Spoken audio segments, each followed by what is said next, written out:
It was October 31st, the night when shadows were thicker than ever and whispers carried through the crisp, autumn wind as if the dead themselves wanted to speak.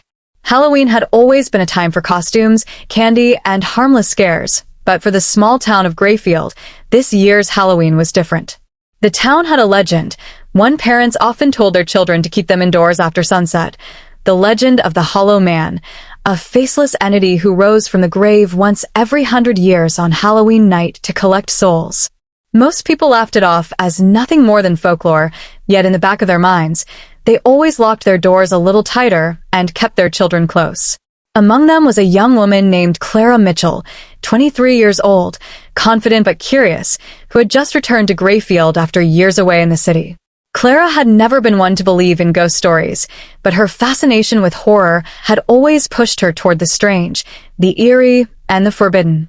That night, instead of joining the costume parties in town, she decided to wander the outskirts toward the abandoned Blackwood Manor, a decaying mansion that loomed over the edge of the forest like a scar from the past. Locals whispered that the Hollow Man's spirit was tethered there, waiting.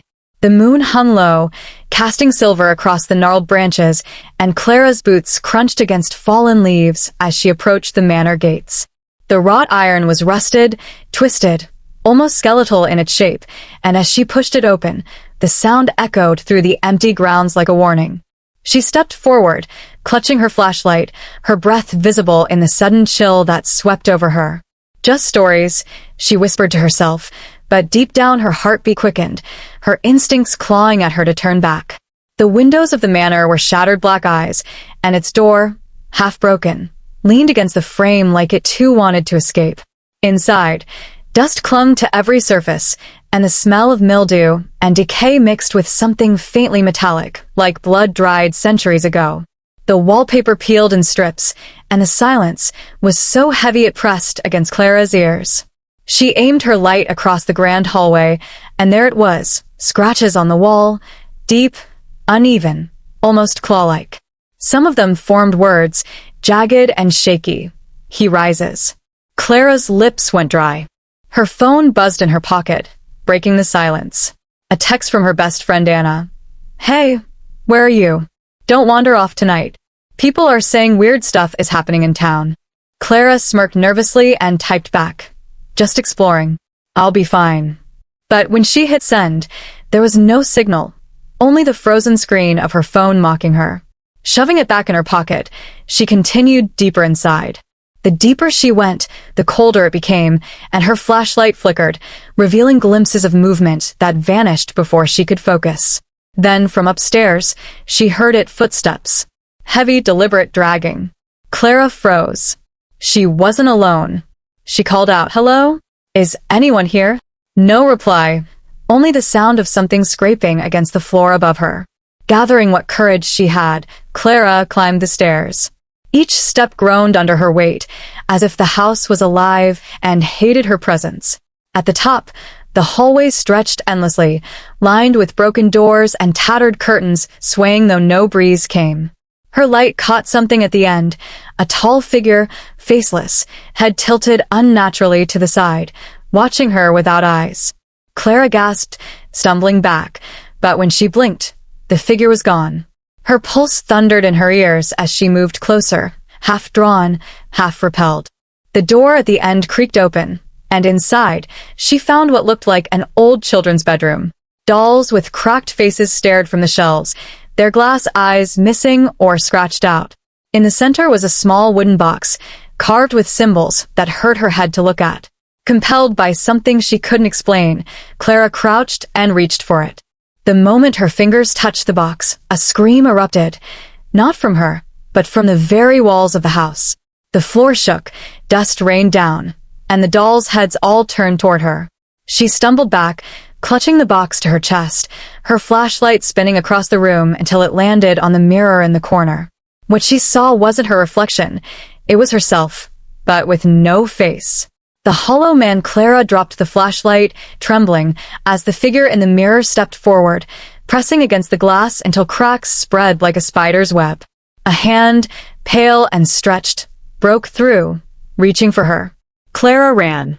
The manor roared with inhuman laughter as she bolted down the hallway, down the stairs, but the house seemed endless now, its halls twisting, doors multiplying, the exit vanishing.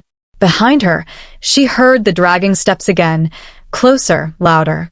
Clara, the voice was guttural, like stone grinding against stone, and it knew her name. She darted through a door, slamming it shut, only to find herself in a dining room where a long wooden table was set for a feast. Candles burned though no one had lit them, and at the table sat figures, skeletal, rotted, dressed in decaying suits and gowns, their hollow sockets turning toward her in unison. At the head of the table was the hollow man, faceless, yet smiling in some way she could feel in her soul. He lifted a hand and pointed at her. The corpses rose. Clara screamed and sprinted toward the window, hurling herself through it. Glass shattered around her as she landed hard on the ground outside. She scrambled to her feet and ran toward the forest, the box still clutched in her arms, though she hadn't realized she'd held onto it. The trees loomed, branches clawing at her clothes, but she didn't stop until she collapsed on the roadside where the faint glow of headlights appeared. A car slowed. Anna jumped out, her face pale with relief. "Clara, what the hell are you doing out here?" Clara tried to speak, to explain, but the only words that came out were, "He's coming." She held out the box. Anna looked at it, confused, then back at Clara. Before either of them could react, the ground trembled, and a shadow spread across the road. The hollow man emerged from the tree line, impossibly tall, faceless, dragging his clawed fingers across the earth, leaving trails of fire. Anna screamed, pulling Clara toward the car, but the box in Clara's hands began to burn, searing her palms. She dropped it and the lid snapped open. A blast of cold air shot out, carrying with it voices, hundreds, maybe thousands, screaming, crying, begging. Souls. The hollow man stopped, his faceless head tilting, then turned his attention toward the box. Clara realized too late, she had freed him completely. He no longer needed the house. He no longer needed to wait for Halloween every century. He was loose. Anna and Clara dove into the car, speeding away as the figure grew taller, towering over the trees, his shadow consuming the moonlight. All around town, lights flickered, alarms blared, and screams echoed as the hollow man's curse spread through Grayfield. Clara clutched her bleeding hands, tears streaming down her face. She had wanted adventure, a thrill, but what she found was doom. "What do we do?" Anna cried, her knuckles white on the steering wheel. Clara looked back at the spreading darkness swallowing the town, her heart heavy with despair. "There's nothing we can do," she whispered. "Halloween will never end." And with that, the night of horror truly began, a night that would stretch on forever, a night where the hollow man walked free and Grayfield was never heard from again.